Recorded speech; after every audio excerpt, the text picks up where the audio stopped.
Hello, little friend. Today we will learn about a beautiful water bird. What bird is this?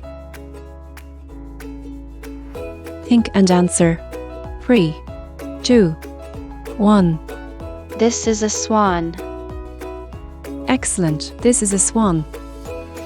What color is the swan? White. That's right, swans are usually white. What is special about a swan? It has a long neck.